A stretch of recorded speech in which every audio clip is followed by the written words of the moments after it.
BA द्वितीय वर्ष राजनीति विज्ञान के सभी बच्चों को नमस्कार। आज का हमारा टॉपिक है ब्रिटेन के संविधान में विवेक के तत्व कौन कौन से हैं, स्पष्ट करो। हमने पढ़ा कि ब्रिटेन का संविधान संयोग और विवेक का शिशु है। कुछ ऐसे तत्व हैं जो ब्रिटेन में बुद्धिमत्ता पूर्ण किए गए प्रयत्नों का परिणाम है और कुछ तत्व संयोग से आए हैं। ब्रिटेन में कुछ व्यवस्थाएं ऐसी है जो संयोग से आई हैं और कुछ व्यवस्थाएं विवेक से एक जगह बैठकर निश्चित व्यक्तियों द्वारा अधिनियम द्वारा बहुत सारे अधिनियम लिखित प्रलेख के माध्यम से ब्रिटेन के संविधान में सम्मिलित हुई हैं। इनमें से हम देखेंगे कि कौन कौन से ऐसे पॉइंट्स हैं जो ये स्पष्ट करते हैं कि ब्रिटेन का संविधान विवेक का शिशु है। इसमें हमारा पहला पॉइंट रहेगा संवैधानिक राजतंत्र से लोकतंत्र की स्थापना। संवैधानिक राजतंत्र से लोकतंत्र की स्थापना। हमने ये देखा कि ब्रिटेन में बहुत समय पूर्व राजतंत्र था, लेकिन अभी राजतंत्र में सारे के सारे अधिकार राजा के हाथ में होते हैं।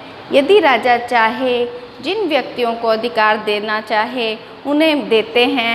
प्रत्येक नागरिक को अधिकार हो ये जरूरी नहीं है, लेकिन संवैधानिक लोकतंत्र में व्यक्तियों को, नागरिकों को अधिकार प्रदान किए गए होते हैं।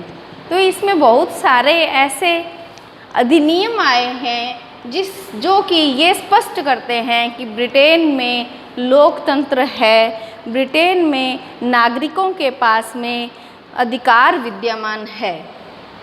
जिनमें से ये प्रलेख में महत्वपूर्ण भूमिका में से 3 महत्वपूर्ण प्रलेख हैं, जैसे 1215 का मैग्ना कार्टा। 1215 का मैग्ना कार्टा, साथ ही साथ 1215 के मैग्ना कार्टा के बाद 1628 का याचिका पत्र। 1215 का मैग्ना कार्टा, साथ ही 1628 का याचिका पत्र और 1689 का अधिकार पत्र। ये 3 ऐसे लिखित प्रलेख हैं जो कि ये बताते हैं कि ब्रिटेन के संविधान में लोकतंत्र की स्थापना की गई है।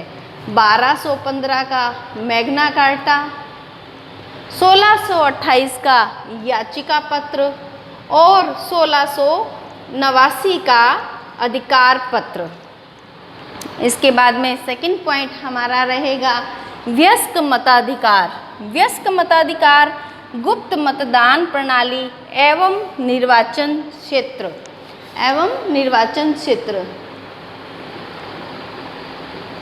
वयस्क मताधिकार, ये जो वयस्क मताधिकार का आगमन ब्रिटेन के संविधान में हुआ वह एक लंबे समय के बाद हो पाया था। वयस्क मताधिकार संसद द्वारा निर्मित कानूनों का ही परिणाम है और ब्रिटेन में वयस्क मताधिकार को क्रमिक रूप से अपनाया गया था, जैसे 1832, 1867, 1884, 1884, 1918 और 1929 के सुधार अधिनियम द्वारा वयस्क मताधिकार को अपनाया गया था। वयस्क मताधिकार की स्थापना के लिए हम देखेंगे कि कौन कौन से अधिनियम आए जिसने मताधिकार में सुधार किए।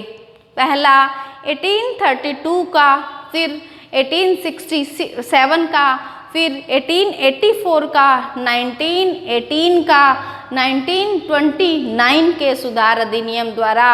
इन क्रमिक सुधार अधिनियमों द्वारा वयस्क मताधिकार की स्थापना की गई।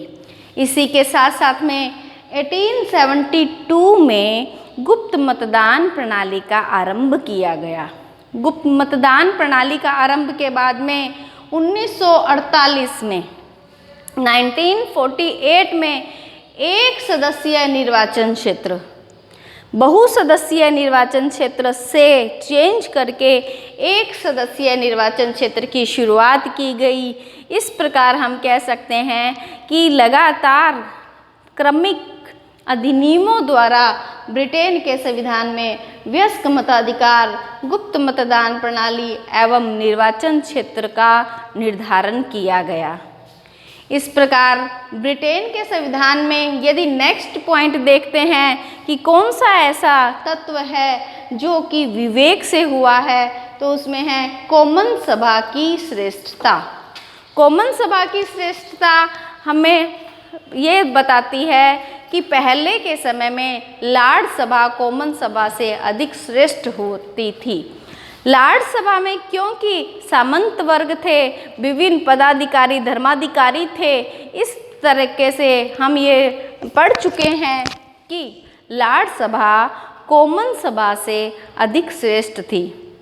लेकिन 1911 और 1949 1911 और 1949 के संसदीय अधिनियमों द्वारा लॉर्ड सभा की शक्तियों में कमी की गई और कॉमन सभा की शक्तियों में वृद्धि की गई। ये समस्त अधिनियम ये एक निश्चित समय में बने हैं, जैसे कि हमने देखा 1911 1949 में अधिनियम बने और इस अधिनियमों के द्वारा ही लॉर्ड सभा की शक्तियों में कमी और कॉमन सभा की शक्तियों में वृद्धि की गई। उसके बाद में हमने देखा कि कॉमन सभा की स्वीकृति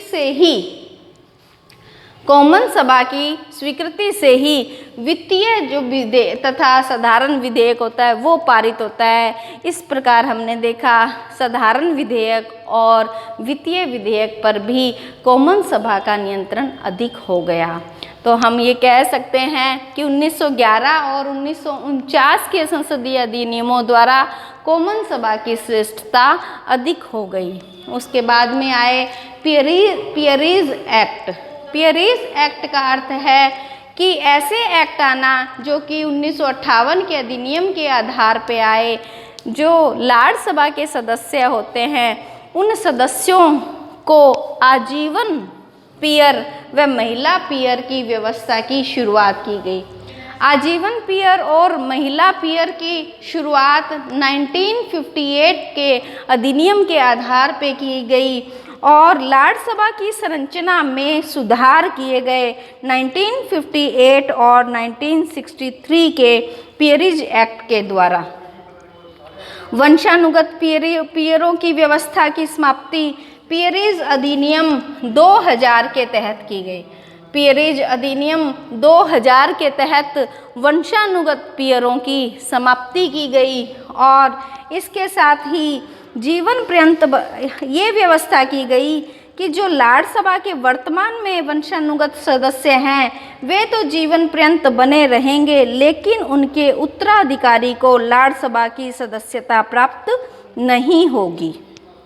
इस प्रकार ब्रिटेन के संविधान में हमने देखा कुछ तत्व विवेक के आधार पे बने हैं और कुछ तत्व संयोग के आधार पे बने हैं।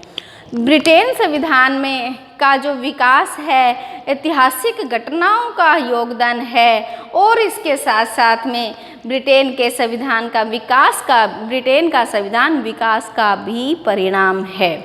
दूसरी ओर हमने देखा लिखित प्रलेखों के कारण से ब्रिटेन के संविधान में बहुत सारे तत्व, बहुत सारी व्यवस्थाएं लिखित प्रलेखों के आधार पे आई है। आज का हमारा ये टॉपिक समाप्त होता है और हमने ये देखा है कि ब्रिटेन का संविधान संयोग और विवेक का शिशु है। कल हमारा नेक्स्ट टॉपिक रहेगा ब्रिटेन के संविधान में राजा की भूमिका।